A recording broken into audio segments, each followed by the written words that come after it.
ক্ষমা চাইলাম জীবনের গুনাহ ক্ষমা যদি না করো, কবে জানি মৌতের চিঠি দিয়ে আজরাইল পাঠাইয়া দাও, কবে জানি গর্তে বাহির করবে রে, আর ঘরের ভিতরে নিবে না। উঠানের কিনারে পর্দা টানাইয়া জীবনের শেষ গোসল করাবে রে। আদুরের সন্তানেরা ঘরের বারিন্দায় দাঁড়ায়া দাঁড়ায়া কাঁদবে আর ডাকবে, বাবা গো পর্দার ভিতরে কিসের গোসল করো গো বাবা। মা টাইনা টাইনা বুকে জড়াবে, আইরে আমার এতিম, আজকাল থেকে তোমরা এতিম হয়ে গেছো। এতিমের ঘটনা বলতে গেলে কলিজা মানে না রে আল্লাহ। আমার বড় ভাই 5টা বাচ্চা এতিম করে কবরে। বাড়িতে গেলে আমার ছেলেরা দৌড়াই আসে, আব্বু আইছে। আমার ছোট্ট একটা ভাতিজা দৌড়াই আইসা দাঁড়াইয়া তাকে কিছু কয় না। জিজ্ঞেস করি, বাবা কি চাও, কি লাগবে, কি দরকার বলো। চোখের পানি ছেড়ে কান্দে। কেন কান্দো বলো না। আমারে ডাইকা ডাইকা কয়, চাচা গো আপনি তো 1 দিন 2 দিন পর পর বাড়িতে আসেন। চাচা আমরা আব্বা কই গো, চাচা আমরা আব্বা কি আর জীবনে বাড়িতে আসবে না। এইভাবে কবে জানি কার সন্তানেরা এতিম হইয়া যায়, কবে জানি কার বিছানা খালি হইয়া যায়। ওই দিন আসার আগে তোমার ঘর মসজিদের পক্ষ থেকে আয়োজিত মাহফিলে আমরা যারা হাত বাড়াইছি গো, ফিরাইও না ঘুরাইও না, আমরা তুমি মাফ করে দাও। আল্লাহ জীবনের গুনাহ মাফের আসার দরখাস্তের পর আরেকটা দরখাস্ত করি, তুমি কিন্তু রাগ হইও না।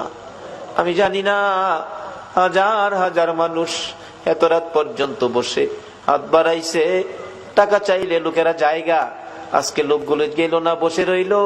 আমি জানি না রে কার মনে জানি কি দুঃখের পাহাড়, কার মনে জানি ব্যথা। হুজুর আমরার মা নাই গো, মা নাই। কার মনে জানি ব্যথা, বাবা নাই গো, বাবা নাই। যেই বাবা মাথার গাম পাতাই ফালাইয়া রোজগার করে মানুষ করেছে গো, যেই বাবা জমি জামা সই সম্পদ জুড়াইয়া আজকে বাবা দুনিয়ায় নাই। হুজুর বাবা কত আদর করতো গো, শেষ বয়সেও বাবা বাজারে গেলে জগ ভর্তি দুধ কিনতো, 2 কান্দা 3 কান্দা কলা লইতো, আমের সিজনে 15 কেজি 20 কেজি আম লইতো। বাবা হাঁটতে পারে না, তারপরও দুধ কিনা আম কিনা কলা কিনা বন্ধ করে না। লোকেরা জিগাই, বুড়া বয়সে এই পূজা কার জন্য বইতাছো, নিজের জান চলে না কেন এইগুলি লইছো। বাবা একটা চোখের পানি ছেড়ে দিয়ে চিৎকার মারছে, বন্ধুরা রে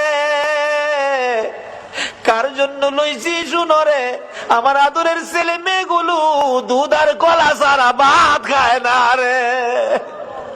দুধ কলা যেই বাবা খাওয়াইতো এই বাবা কার জানি খবরের আল্লাহ, ওই মা জানি কার খবরে গো। মার কুলে থাইকা মার কুলে কত পসরা পায়খানা করছি, অন্য মহিলারা নাকে কাপড় দিত, তোমার আমার মা জীবনে কোনদিন নাকে কাপড় দেয় নাই। মা সন্তানেরা যদি কোথাও যাইতো, রাত্র 12টা 1টাও যদি বাজছে, সারা গ্রামের ঘরের দরজা বন্ধ হয়েছে, মা দরদি দরজাটা খুইলা বিনাইয়া বিনাইয়া কাঁদছে।